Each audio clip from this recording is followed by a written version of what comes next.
good morning, good afternoon, and good evening, everyone. Welcome to another week of Global Café. My name is Elizabeth Lewis, and I'm a Policy and Project Coordinator here at the IFA. Today, I'm very excited to be introducing you all to Ms. Sylvia Beales Gelber. Sylvia is the Director of BealesGelber Consult, an independent, inclusive social development consultancy. The author of numerous papers, Sylvia has extensive program policy, advisory, and evaluation experience in global aging, human rights, disability, gender, social protection, and inequality, working with and as a consultant to the United Nations, the UNDP, the ILO, and the international NGO sector. Sylvia has worked with HelpAge International from 1999 to 2016 as a policy manager and subsequently head of strategic alliances. As founder and co-chair of the Stakeholder Group on Aging, Sylvia was one of 5 civil society representatives selected to address the 2015 UN General Assembly. Sylvia acts as a strategic partnership advisor for the Africa Platform for Social Protection, APSP, a founder of a core group, team member of Global Coalition for Social Protection, representative of Grey Panthers within the Stakeholder Group on Aging, and member of and strategic advisor to Grey Panthers. Sylvia collaborates closely with the Global Call to Action Against Poverty, GCAP, on aging, disability, social protection, and inequality issues, and Action for Sustainable Development, A4SD, for whom she chairs ZOVU, A4SD's charitable arm supporting grassroots initiatives in the Global South. Sylvia is a co-focal point of the ECE, Regional Civil Society Organization Mechanism, which is a member of the major groups of other stakeholder coordination mechanisms, MGOS. Sylvia is a distinguished fellow of the International Council of Social Welfare, trustee of Widow for the Peace Through Development, and a volunteer refugee guide for the Helen Bamber Foundation for Survivors of Human Cruelty. So as you can tell, Sylvia has accomplished so much in her career, and we are so very excited to have her join us here to discuss the inclusion of older people within the UN Sustainable Development Goals. So thank you, Sylvia, for joining us. Before we speak about the Sustainable Development Goals, I want to ask a little bit more about yourself. And as we can see from your biography and throughout your life, much of your work has centered advocating for human rights, specifically with a focus on the rights of older adults. So I guess my first question for you is, what ignited your passion in this field and supporting aging populations? Thank you so much for that introduction. It makes me feel quite sort of humble, really, but I am 69, so I do have a bit of time in the back, as it were. And thinking about your question, I mean, on reflection, I have a life course story to tell about my engagement in aging. Family background, my mother was a founder of a local amnesty group. My father, a surgeon for ear, nose, and throat, intensely interested in enabling the deaf to communicate through signing, and very unusual at the time. And I was lucky enough to find work after uni in the NGO sector, in Christian Aid, in fact, which is an NGO, working on Central American human rights. Subsequently, I went to Amnesty International. Then I went to Save the Children and worked on the rights of the child. I realized later about the discrimination and lack of voice of older people when I came to HelpAge, and the value of the United Nations in supporting those without voice to come to the policy table, really. And I realized about internal ageism, which works in all of us. We don't want to think we're getting old, so we don't prioritize it, and we don't work as young people for the rights of older people necessarily. So I sort of realized that through my work and through my life. And I was really lucky to work at HelpAge at a time when we were doing the Madrid International Plan of Action on Aging, where I could work with the UN team And we brought older people from the global north and south to that meeting in Madrid, which was quite a challenge, but it affected the outcome significantly. We managed to get right to development for older people in the political declaration and its 3 priority directions: development and poverty, health and well-being, and the enabling environment and freedom of violence, which was in the 3rd direction, was very, very much part of the outcome brought by older people themselves. And this paved the way for aging in the SDGs. So I'm sorry, that's rather a long answer to your question. No, that's wonderful. And I think it's very interesting to see how your family connections to the industry also played a part in your activity. So thank you for sharing that story. That's okay. Throughout your career, you have focused on working to increase the data that is collected on older adults and aging populations, including your work for the Global Age Watch Index at Help Age International. Could you help us set the stage for all of us by explaining the importance of collecting sufficient data on older populations globally and how the conditions of older populations might best be measured? Yeah, thanks. It's a really good question. I mean, early on in advocacy terms, we realized in Help Age that what can't be measured isn't included. The World Bank used to say this. And after the age of 60, or in the case of HIV issues after 49, data just wasn't being collected. Because age is a great excluder in terms of policy. Data tends to come from census and household surveys, and household surveys in particular, which were developed by USAID, have very strict cutoffs. And if you don't have the right questions in the surveys, answers don't get put in. So at Help Age, we realized this first on HIV issues. Numbers of people with HIV who are older, which just wasn't in any reporting. Nobody asked older people, looked at it. And the other question is who is looking after the orphans? So we worked on that with UNICEF, and we came up with some very important figures, which helped sort of open eyes, really, about the contributions of older people and the importance of including older people in HIV protection. And from there, we did a big poverty and aging meeting in Tanzania quite early on with UNDESA, and we worked with the UNDP, its development program, on data exclusion and the Millennium Development Goals, and something called poverty reduction strategies. And that had never been done before. So that all of these were sort of quite mind-blowing, really, for a lot of people in the UN system who'd never thought of older people before. So that's why we did it.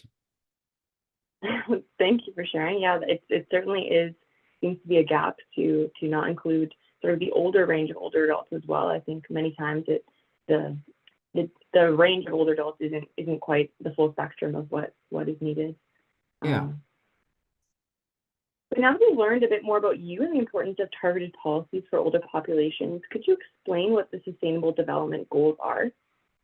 Yeah, of course. I mean, the goals, they had their origin in something called the Millennium Development Goals, which I mentioned just now, which are basically scribbled on the back of an envelope. There were 8 of them, and they weren't really very scientific.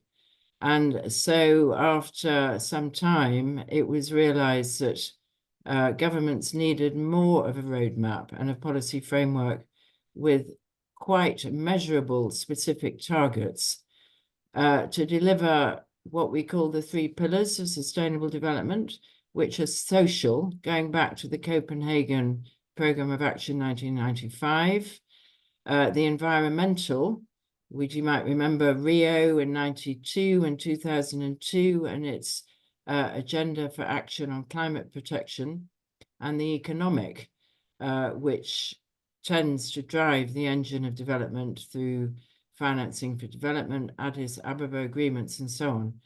And these three pillars are bound together by something called the Agenda 2030, or the 2030 Agenda, which is a visionary framework, discussion paper, which is grounded in the Charter of the UN and the Human Rights Agreements.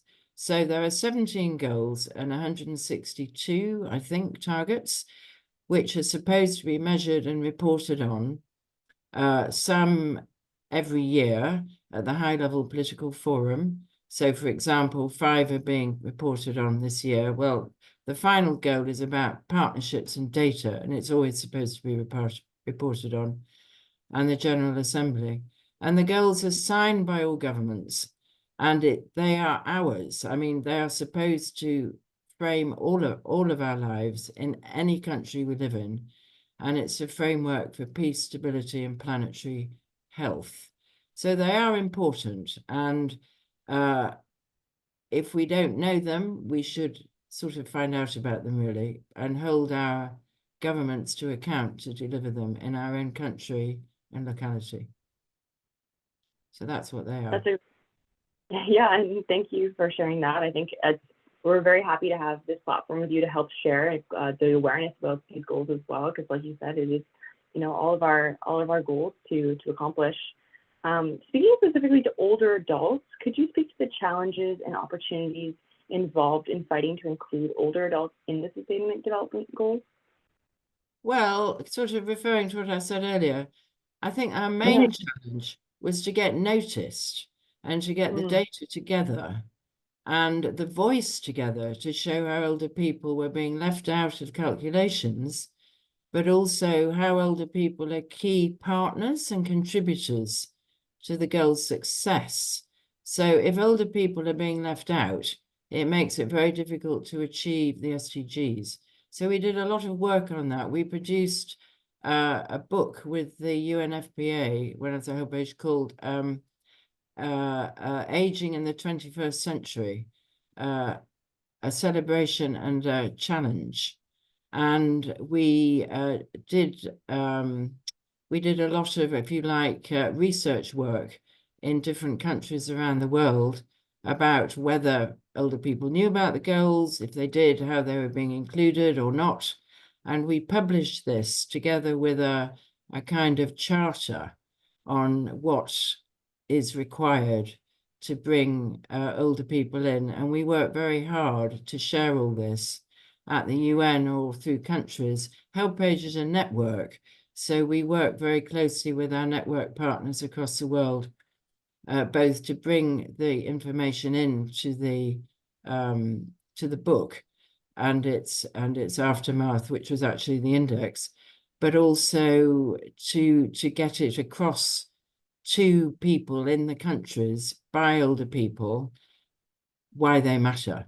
And you know, it's a slow process of raising your hand in meetings, saying, hello, I'm here. I remember in one meeting in the UN, there was one of the chairmen of the meeting, you know, of a government. He said, oh, I took our very good friend, Helen Hamlin, who's in New York, a great champion of aging, and quite, you know, she was in her 90s, and I took her to meet him, and he said, oh, I thought everybody who was 90 was dementing. And she looked him straight in the eye and he said, well, Ambassador, you realize that is not true. That's the sort of thing we did. And gradually we changed opinion and got wording in the goals on aging. That certainly sounds like quite the process, and you know, the impact of ageism seems to be quite apparent from the story that you've told me here today. Yeah. Similar to the question asked in the chat by one of our attendees, Alvaro, I'm wondering about the specific inclusion of older adults within the Sustainable Development Goals. Alvaro, did you want to take a second to unmute to read aloud one of your questions there? Okay, I'm not sure if Alvaro is still with us here, but I will go ahead and read their question. So Alvaro from our audience asked us, what do we really mean by inclusion of older people within the UN Sustainable Development Goals? And out of the 17 SDGs, how many of which are particularly relevant in meeting the needs, rights, and legitimate interests of older people? Yeah, great question. Well, what we did and what has happened is we advocated very hard for the inclusion of wording. I know wording, just words, right? But if you measure what you put in your wording, then you can at least attempt to get a response. So the wording we got in was of all ages, across the life course, societies of all ages, and so on. And in a number of goals, this is specifically mentioned. So in goal 1, which is poverty, there's a target about social protection and the social protection floor, which has a specific element in it for income security and health in older age. And so governments are supposed to put in social protection floors which contain social pensions and health schemes for older people. And in goal 2, which is about hunger, there's a wording about malnutrition must be ended in older ages. And so governments are supposed to measure that. For goal 3, which is health, it's health and well-being across all ages, and so on. But, you have to go from goal to goal.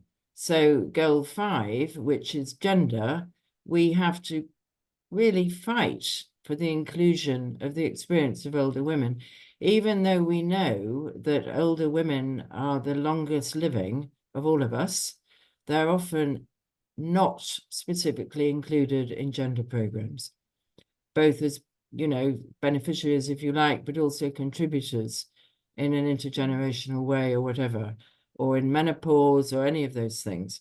And there's a goal 11, which is on housing and habitat, where older people are included in the wording. But goal 10, in inequality, it's just all ages. So you have to be quite, clear about how you measure the inequality across the age groups and so on. And of course, in goal 16, which is justice and human rights, there isn't a specific mention of the rights of older persons, but there is a specific mention of the rights across all ages. So we have to be quite inventive in how we handle everything. And again, the last goal, 17, there is a target that governments are supposed to measure, and we got this in with much fuss and bother, across all age groups, and particularly older ages. So we do encourage those of us who advocate on aging to pay particular attention to goal 17.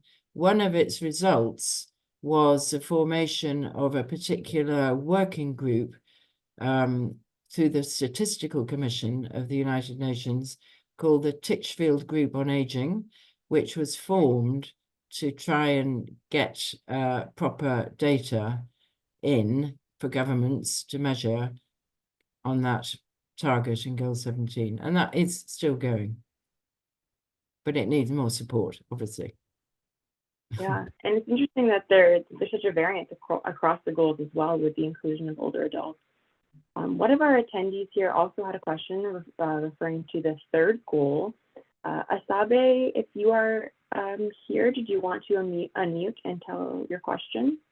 Okay, all good. I will proceed and read it here. They asked, what specific strategies can be implemented to promote the health and well-being of older people as a part of achieving SDG 3, good health and well-being? Well, I think, some people in the World Health Organization would say good health in older age begins at birth, really. And it's a life course question. because I don't know if you know Alex Galachi, who's a very amazing advocate on aging and health and worked at the WHO for many years. He always used to say that health declines from your 20s. So you've got to get enough in your, you've sort of got to get enough in your, if you know, in your pot to take you through.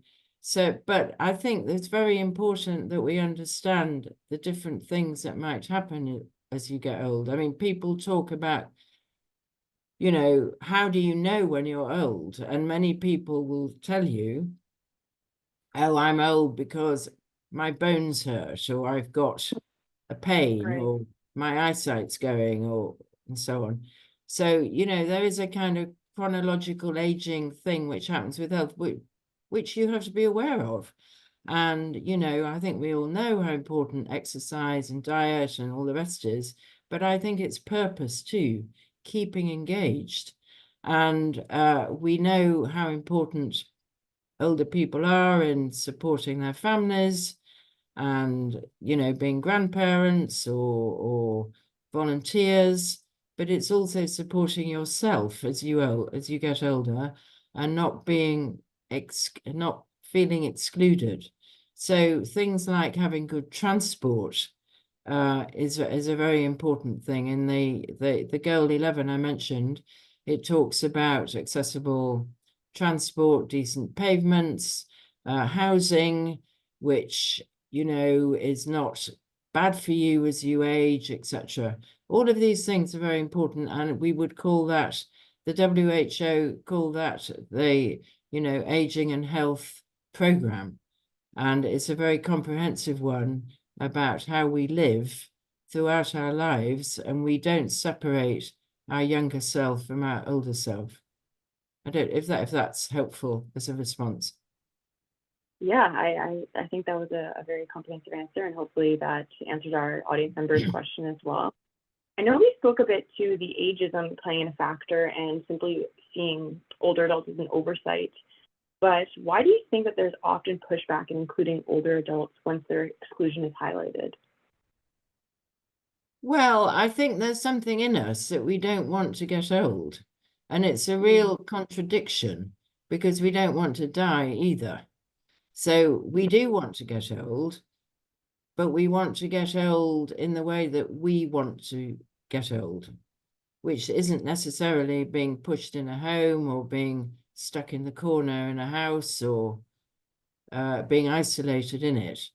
And this came out very much in COVID, when older people were protected by being sort of, you know, not allowed out and so on, and that they felt very sad and excluded, and their families didn't like it either.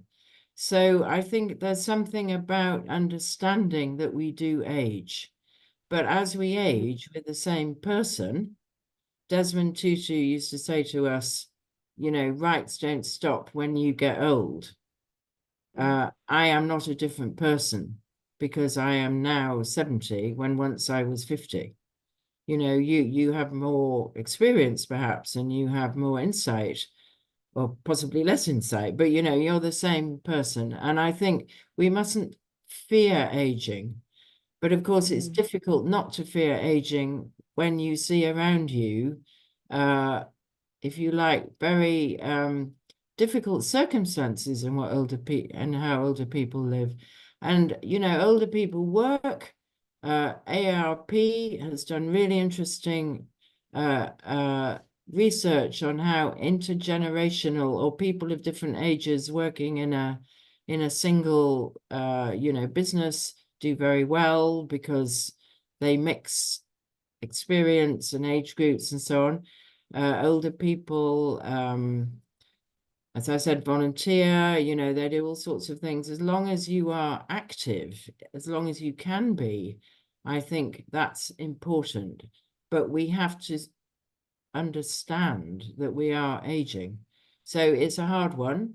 And I think they're not naturally included in the stuff we do in development because people don't think older people are in development programs. You know, they think they're the young, it's only for the young. Whereas actually, the best ones have all ages in them. And it's up to us as older people to stand up and be counted and to show people that we're around. Absolutely. And I love that you spoke as well to that intergenerational aspect of getting all generations involved, and including older adults. And I'm curious as well, what does meaningful inclusion of older adults in policies that target development look like, or how collaborative of a process should their inclusion be? Well, I think it's to do with assessment, Elizabeth, and planning. I mean, when you do a good development program, you have to assess how you're going to do it first. You know, like anything, you have to plan it, you know, timeline it, strategies, ask people first what they think it should look like. And if you go to any community, you will find all ages in them. And we learn this in HelpAge very much on climate programs and on humanitarian aid programs in particular, because in terms of climate, if you're often it's older adults who are the farmers who keep the livestock, who stay on the land. So if you're not asking them what they think, you're missing a very important trick. And so we would, you know, with our climate work, how do you know what's going to happen? Well, you ask the old people because they might have seen it happen before, and they might have got strategies which would be very useful to include in your program. And indeed, for humanitarian, it's really important, because who gets left? Older people get left. Or who looks after the children when the men get, you know, targeted and, you know, killed or whatever? It's the older women and the older men. And they would often be left with a lot of children to look after, but not necessarily supported by the humanitarian program. So again, it's assessment and planning. And at the end, when you measure, ask the old people, how did they think it went? How did they get included? And shift your priorities as a result. So Yeah, collaboration is very important. Yeah.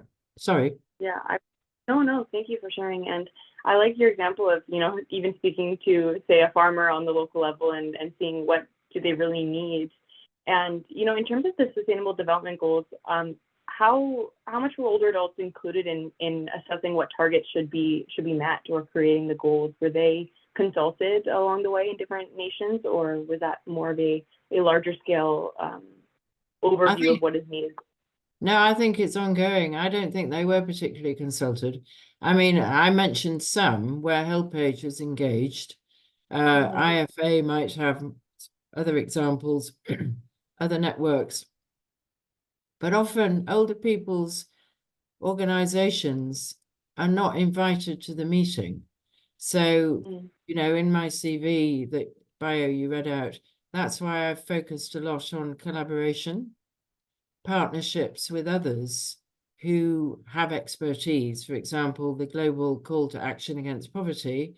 This is a grassroots network across the world where people come together to look at how poverty is affecting them. But unless they have older people's organizations in their purview, they won't come to the meeting. And so they won't know.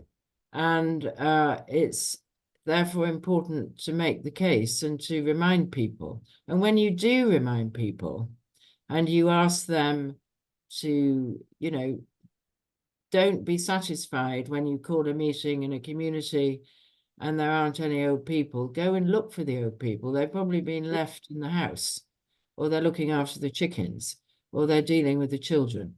So, you know, it's important to bring them to those meetings. We're doing a lot of work on people's opinion on how the goals are being met. and with the GCAP and with Action for Sustainable Development. And we've managed to, well, not managed, I mean, it's been quite natural to include the list of, in the list of who should be asked the questions about how the girls are doing. Oh, you know, what's going on with older age. But unless you get the older people to come to the meetings, it won't be looked at.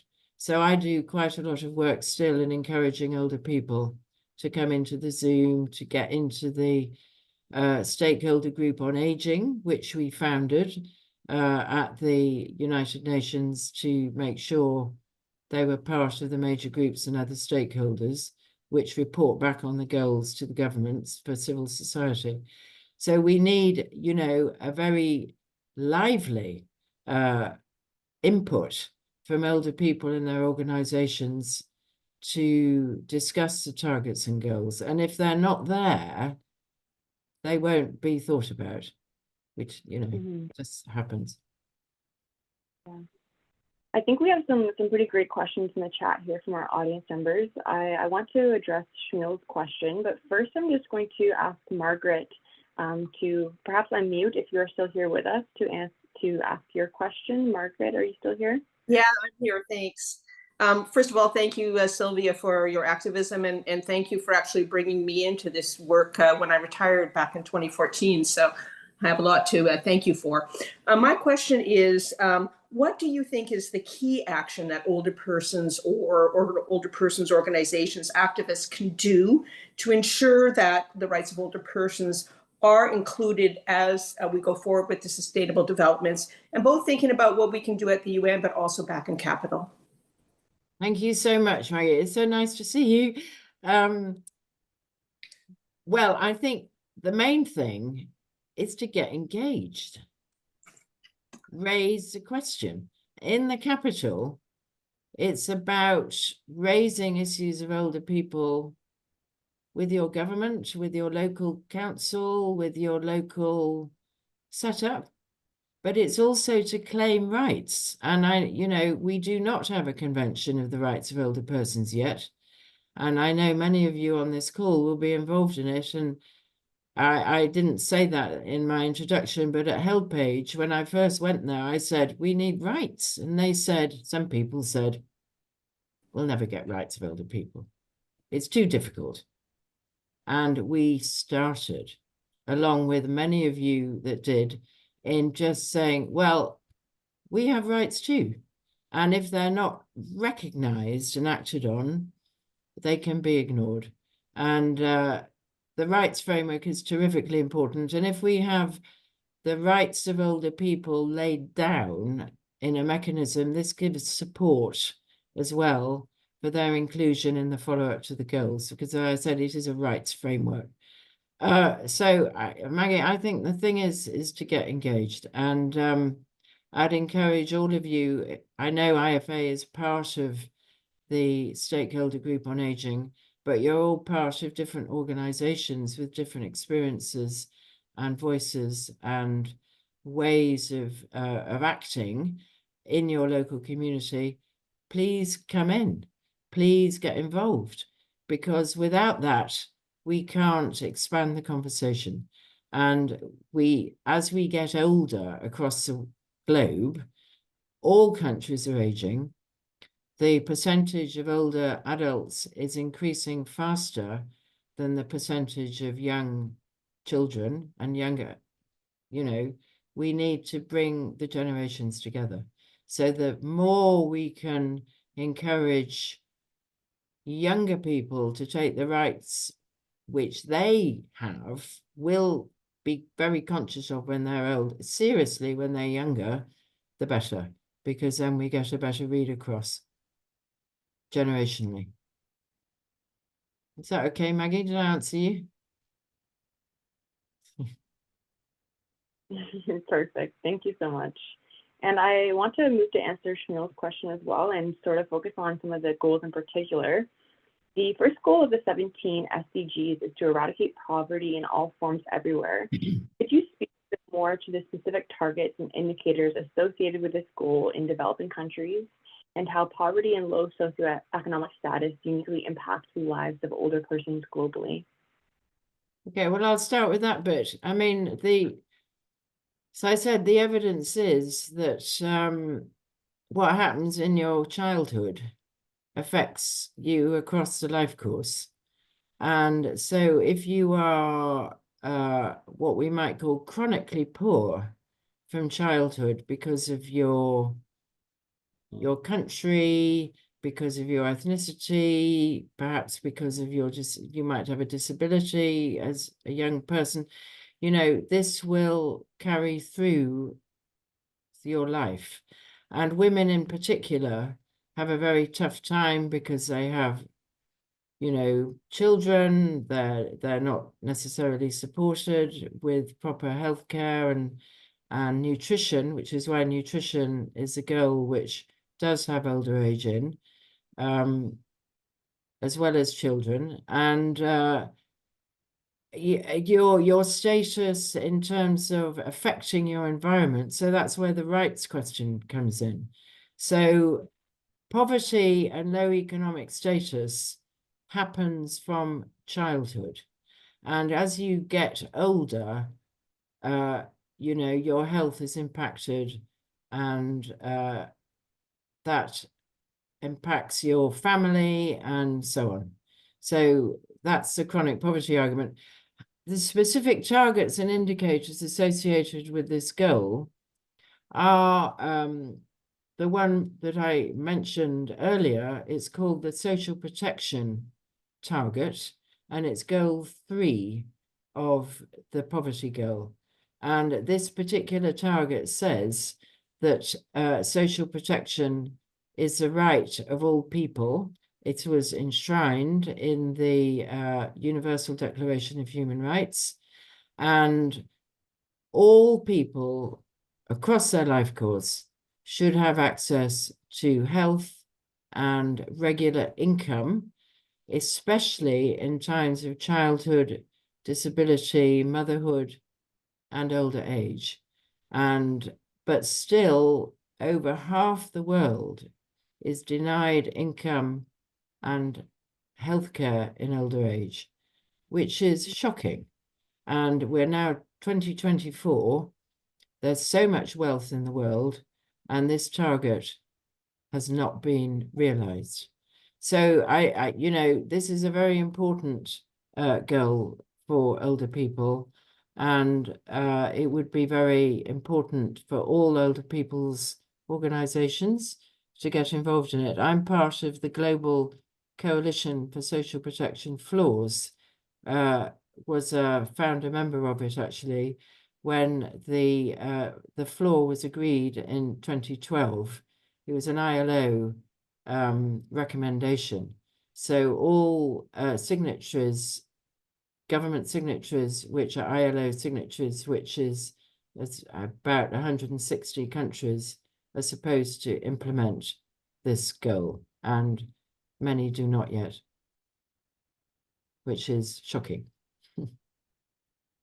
Yeah, thank you for speaking to that. And, you know, on a larger level, I think to what we spoke to today, the Sustainable Development Goals are ultimately an urgent call to action that ending poverty and other deprivations must go hand in hand with strategies to improve health and education and reduce inequality, all while tackling climate change at the same time.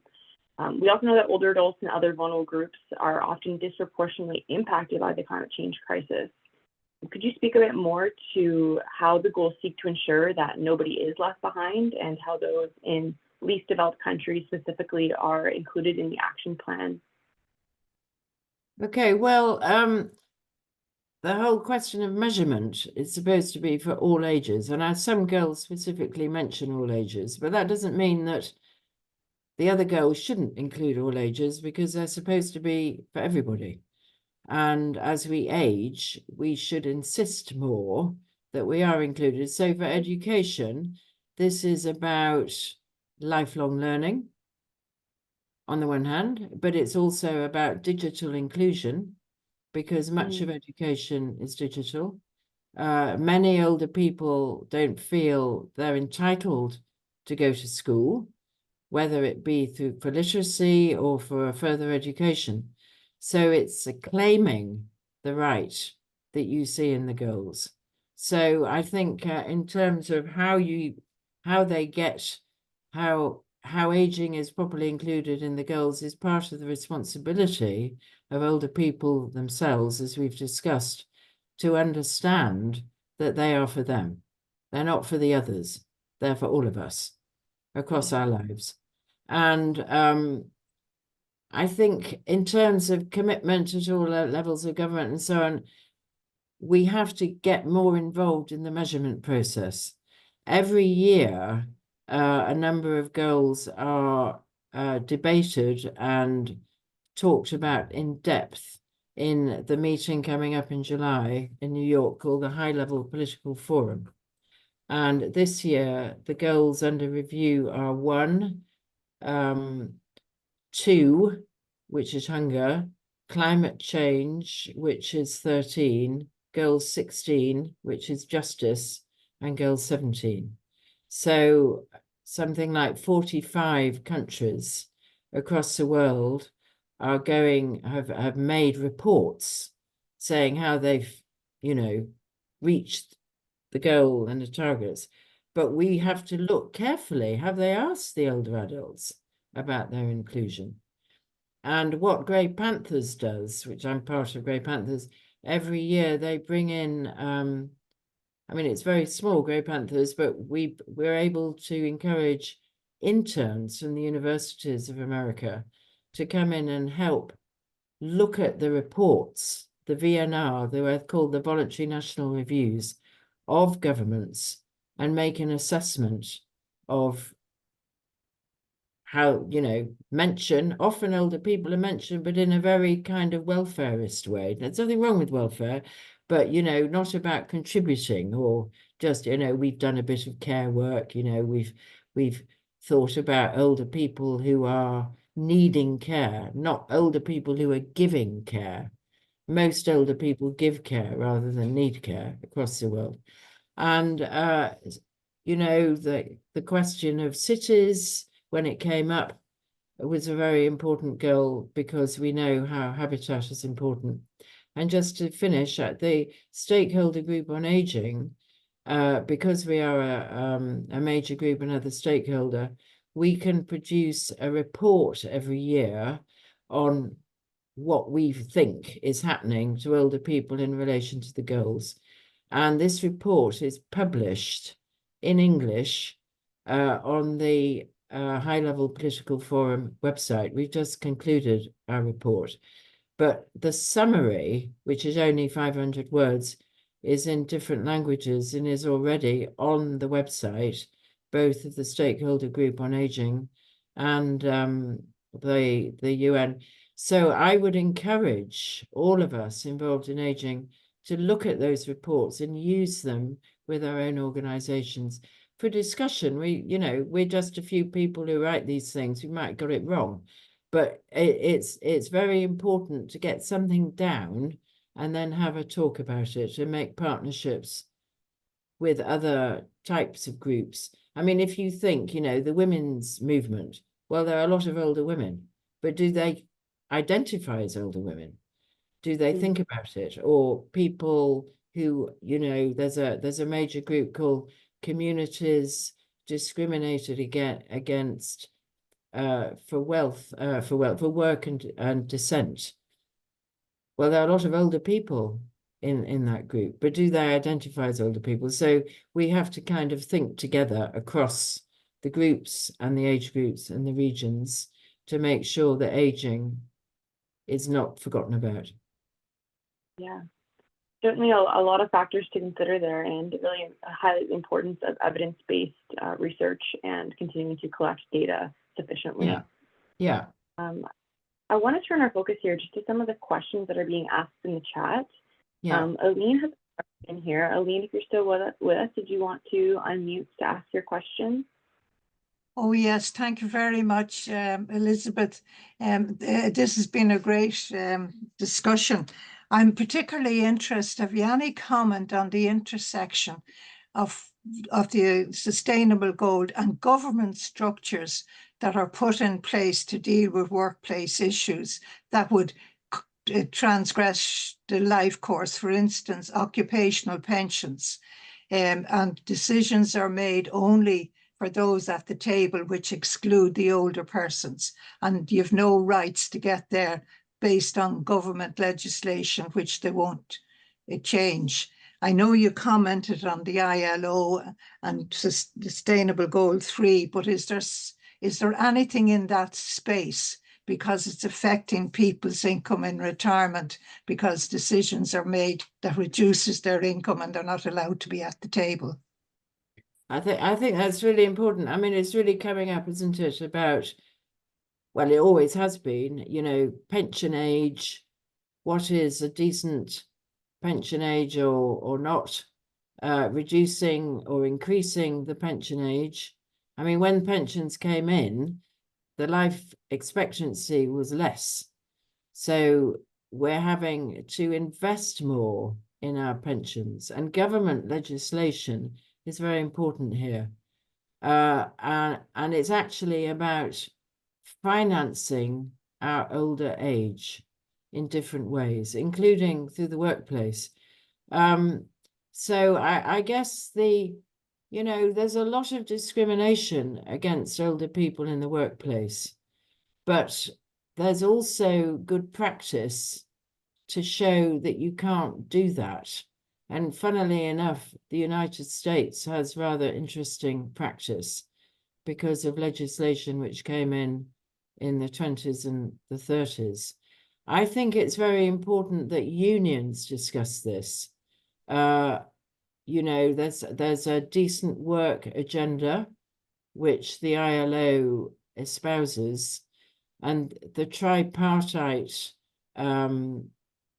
relationship which the ILO has with governments, employers, and the employed is a very important idea, where you bring all the different people together, but you have to have a discussion with those in employment about what's going to happen when people leave the workplace, either voluntarily or because they're pushed out.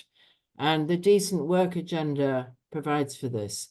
So I don't think there's any easy answer to it. I think it has to be talked about at the time of elections, at the time of council, you know, decisions, within every single workplace.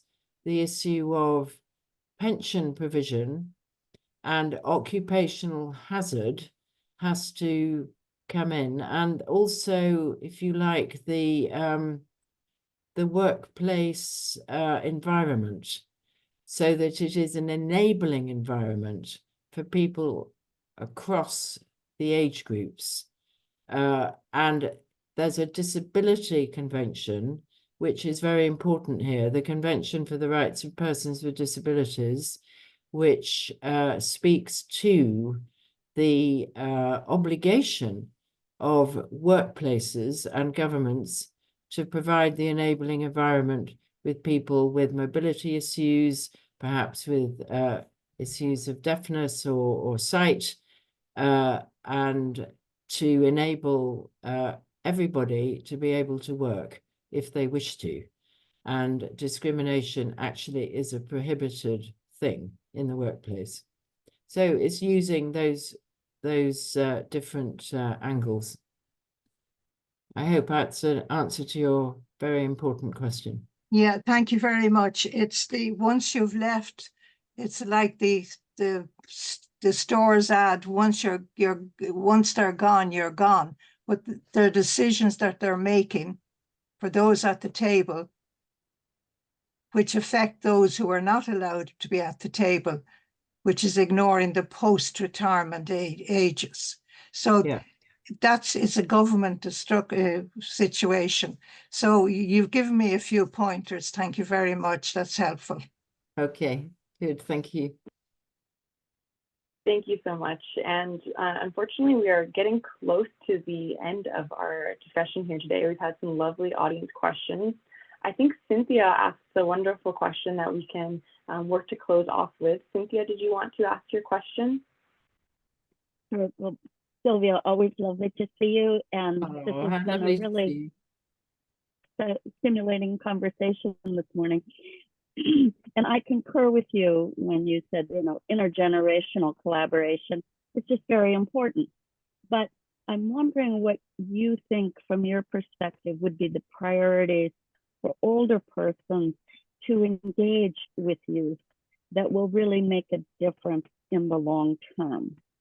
Do you have any thoughts that you can share? Well, thanks. It's lovely to see you, Cynthia. It's really interesting, this question. When we were working on the Global Age Watch Index, remember, back in 20, whatever it was, 14, 15, we had a really good collaboration with the major group of children and youth because they were interested in the pension question, not necessarily about paying money to the pension, but actually realizing that when you go through your life, you can't be just cast adrift, and there will be an income coming through, but you have to fight for it. You have to be clear that these are rights throughout the life course. And so when we did the Global Age Watch Index, we actually wrote a paper together with the youth about how the categories we were working on to do with well-being and income and voice and agency applied to the youth as well as the old people. And we got a kind of common position. So I think the answer really is to always have a debate and remind people, the young, especially the young today, that they're likely to live a very long time. And what kind of life do they want to live? Where do they want to live? Do they want to be separated as old people? Or do they want to have a life living together, perhaps a bit separated? We don't always want to be with the children, do we? We might do, but sometimes you want a bit of space. So, a kind of collaborative living arrangement. But I think most important with the young, Cynthia, is to ask them to think about, visualize the older age they would want for themselves and they would want for their own parents, their own loved ones. And so that it's a personal question. I mean, going back to what I said at the beginning, I think this whole work on aging, it comes back to a very personal experience, right? Because we're so different, all of us. And yet we're all the same. We all want the same things. We all want, I remember in meetings, people would get and say, well, I'm an old person, but actually what I want is work for my son. And we'd say, what about you? We'd say, well, the first thing, I want my son to have a job. All of these things are important to think about.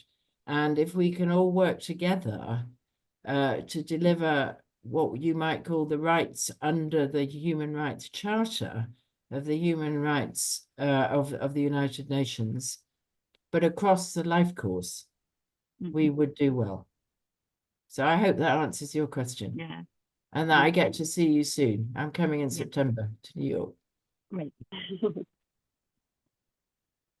Thank you so much, Sylvia. And Jack, also in our chat here, raises a good point to plug the July 10th webinar for the stakeholder group on aging. And he's provided the link for the registration there if anyone is interested in joining. Please do. We are it's now going to be great. Intergenerational connections will achieve the SDGs. That's the purpose of it. Yeah, exactly. And, unfortunately, we are coming to a close of our discussion here today. And before wrapping up, I would love to hear your key takeaways from today's discussion. But to give you a moment or two to allow you to gather some of your thoughts, I will first introduce next week's topic and speaker. So please join us in our discussion next week in conversation with Jane Meadis on the establishment and impact of elder law This is a special edition of the IFA's Global Café, which has been organized in memory of Judith Wall, who many of you may be familiar with due to her work in establishing the field of elder law in Canada. So very much looking forward to next week's discussion as well. Now back to you, Sylvia. Can you share some key takeaway messages for our audience here today? Well, I guess, well, you mentioned the law, legislation, critical. So it's great. And I hope to be able to come next Friday. And I'm really interested that you're doing this. I suppose my key message is organize, get involved, come into the stakeholder group on aging on the one hand, but also form partnerships with those who are working on local issues which will make a difference to your neighborhood. And in the Grey Panthers, we have a slogan called Age and Youth in Action. I think it's that way around. Jack will tell me if I'm wrong. Or Youth and Age in Action. Doesn't matter. Holding hands, making a difference. And I think it is about action. And it's about showing your face and being visible and not being afraid of being old. I said, I spoke in the UN, and Jack was there with me, and it was very amazing. It was very late at night. There weren't very many people, but it's on the record. And I did say, do not fear aging. It just sort of came out. But of course, we all do fear aging. And at the end of it, when I went out, there were ladies who were sort of doing the, typing.